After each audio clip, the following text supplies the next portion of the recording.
नमस्कार, I created it च्यानलमा यहाँलाई स्वागत छ र सधैँ चाहिँ आज पनि म एउटा नयाँ विशेष भिडियो लिएर यहाँको सामु उपस्थित भएको छु।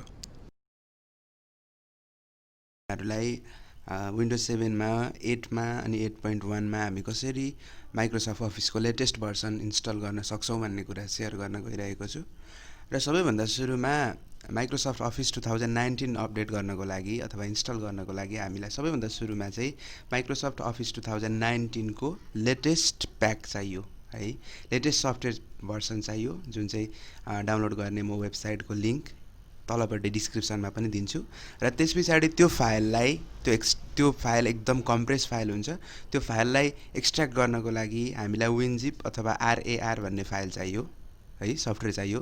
र त्यस पछाडि लास्टमा हामीलाई पावर आइएसओ भन्ने एउटा सफ्टवेयर छ, त्यो सफ्टवेयर चाहियो। र यो तीनैवटा सफ्टवेयरहरू डाउनलोड गर्ने कसरी र कुन कुन साइटमा गएर हामी डाउनलोड गर्न सकिन्छ भन्ने कुरा पनि म यहाँहरू समक्ष सेयर गरिहाल्छु। र सबैभन्दा सुरुमा हामीलाई माइक्रोसफ्ट अफिस 2019 को लेटेस्ट भर्सन चाहियो। यहाँ देख्न सक्नुहुन्छ Microsoft office 2019 professional plus updated April 2020 download भनेर देखाएको छ। र यो हामीले डाउनलोड गर्नुपर्ने हुन्छ। त्यसको लागि तलपट्टि गएर यहाँनिर तपाईँले डाउनलोड भन्ने अप्सन देख्न सक्नुहुन्छ।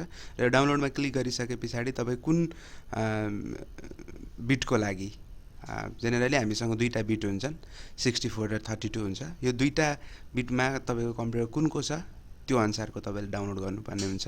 र त्यस पछाडि अर्को छ हाम्रो WinRAR अथवा विनजिप भनेर तपाईँले देख्न सक्नुहुन्छ। यहाँले विनजिप भनेर WINZIP विनजिप भनेर इन्टर गर्नुभयो भने पनि त्यो सफ्टवेयर तपाईँले डाउनलोड गर्न सक्नुहुन्छ। यहाँनिर winzip.com देख्न सक्नुहुन्छ। यो winzip.com गएर तपाईँले त्यो सफ्टवेयर पनि सजिलैसँग डाउनलोड गर्न सक्नुहुन्छ। र त्यस पछाडि हामीलाई चाहिँ चाहिने भनेको अर्को पावर आइएसओ रहेको छ। र पावर आइएसओ को पनि लिङ्क म तलपट्टि डिस्क्रिप्सनमा दिन्छु। र यसमा पनि तपाईँको दुईवटा अप्सन छ, 32 बिटको र एउटा 64 बिटको। तपाईँको कम्प्युटर कुन बिटको त्यही अनुसारको डाउनलोड गर्नुपर्ने हुन्छ यहाँले। र त्यस पछाडि डाउनलोड गरिसके पछाडि चाहिँ यो फाइलहरू तपाईँले 1 by 1 इन्स्टल गर्नुपर्ने हुन्छ। सबैभन्दा सुरुमा यहाँले विनजिप भन्ने सफ्टवेयर इन्स्टल गर्नुपर्ने हुन्छ सबैभन्दा सुरुमा। र त्यस पछाडि पावर आइएसओ पनि तपाईँलाई चाहिन्छ। र त्यस पछाडि विनजिप भइसके पछाडि तपाईँले मेन सेटअप फाइललाई अथवा माइक्रोसफ्ट अफिस 2019 को सेटअप फाइललाई एक्सट्र्याक्ट गर्नुपर्ने हुन्छ। र एक्सट्र्याक्ट गरिसके पछाडि तपाईँसँग यो किसिमको डिक्स इमेज फाइल यहाँ देख्न सक्नुहुन्छ। टाइपमा यहाँनिर देख्न सक्नुहुन्छ तपाईँले, यहाँनिर यो डिक्स इमेज फाइल भनेर यसरी आउँछ है। डिक्स इमेज फाइल चाहिँ तपाईँले इन्स्टल गर्नुपर्ने हुन्छ। र विन्डोज 7ले विन्डोज 8ले अनि 8.1ले डिक्स इमेज फाइल चाहिँ सपोर्ट गर्दैन। र त्यो सपोर्ट गर्ने बनाउनको लागि चाहिँ हामीले एउटा सफ्टवेयर डाउनलोड गर्नुपर्ने हुन्छ जसको नाम पावर आइएसओ रहेको छ। र पावर आइएसओ हामी इन्स्टल गर्छौँ, यसलाई इन्स्टल गर्छौँ हामी पावर आइएसओलाई। यहाँ देख्न सक्नुहुन्छ इन्स्टलिङ प्रोसेसमा छ हाम्रो सफ्टवेयर र यसलाई हामी इन्स्टल गर्छौँ। यहाँ देख्न सक्नुहुन्छ यसले युजर एक्सेस माग्छ, हामी यस गर्छौँ। यस गरिसके पछाडि अलिकति यसले टाइम लिन्छ डाउनलोड यो इन्स्टल हुनको लागि, अलिकति थोरै टाइम लिन्छ। र यो इन्स्टल गरिसके पछाडि हामी सजिलैसँग माइक्रोसफ्ट अफिसको लेटेस्ट भर्सन 19 होस् या 16 हामी सजिलैसँग इन्स्टल गर्न सक्छौँ। र फाइनली हाम्रो यो आइएसओ फाइल चाहिँ डाउनलोड भइसकेको छ, इन्स्टल भइसकेको छ हाम्रो कम्प्युटरमा आइएसओ फाइल। र इन्स्टल भइसके पछाडि जुन तपाईँले माइक्रोसफ्ट अफिसको 19 भन्ने फाइललाई विनजिप हाम्रो जिप फाइललाई चाहिँ एक्सट्र्याक्ट गरिसक्नु भएको छ होला सायद। र एक्सट्र्याक्ट गरिसके पछाडि तपाईँको यो किसिमको चाहिँ यसले फाइल देखाउँछ, पावर आइएसओ फाइल भनेर देखाउँछ। यदि देखाएको छैन भने नि कुनै पनि प्रब्लम हुँदैन। र त्यो डिक्स फाइल जुन छ, डिक्स इमेज फाइल हुन्छ, त्यो डिक्स इमेज फाइललाई चाहिँ तपाईँले राइट बटन थिचेर यो तलपट्टि पावर आइएसओ भन्ने अप्सन देख्न सक्नुहुन्छ।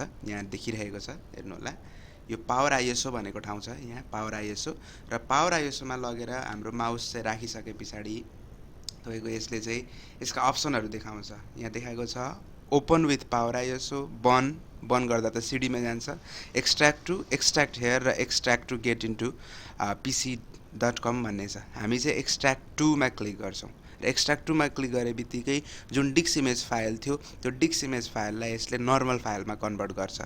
सेट अफ फाइलमा कन्भर्ट गर्छ र हामी extract to get into pc.com मा क्लिक गर्छौँ र यो क्लिक गरिसके पछाडि तपाईँको यो पावर आइएसओको ट्रायल भर्सन भएको कारणले इन्टर रजिस्टर्ड कोड भनेर आएको छ र केही समय पर्खेपछि कन्टिन्यू अनरजिस्टर्ड भन्ने अप्सन आउँछ यसमा क्लिक गर्नुपर्छ यसरी क्लिक गर्नुपर्छ र यसले कुन कुन फाइल मेरोमा अलरेडी एक्सट्र्याक्ट भइसकेको कारणले गर्दाखेरि चाहिँ यसले रिप्लेस गर्न खोजिरहेको छ र म रिप्लेस यस टु अल गरिदिन्छु र यहाँ देख्न सक्नुहुन्छ हाम्रो गेट इन्टु पीसीबाट डाउनलोड गरेको माइक्रोसफ्ट अफिस 19 चाहिँ एक्सट्र्याक्ट हुँदैछ यो एक्सट्र्याक्ट भइसके पछाडि चाहिँ यो युजेबल फाइलमा आउँछ र सजिलैसँग हामीले त्यसलाई इन्स्टल गर्न सक्छौँ र यो रिप्लेस भइरहेको छ अहिले र यो रिप्लेस भइसके पछाडि यो हाम्रो जुन अहिले एक्सट्र्याक्ट भइरहेछ यो एक्सट्र्याक्ट भइसके पछाडि चाहिँ तपाईँको यसरी एउटा फाइल देखा पर्छ र यो फाइलमा क्लिक गरेपछि तपाईँको युजेबल फाइल यहाँ देख्न सक्नुहुन्छ यसको मेन सेटअप फाइल यहाँनिर रहेको छ एप्लिकेसन र यसलाई क्लिक गरेर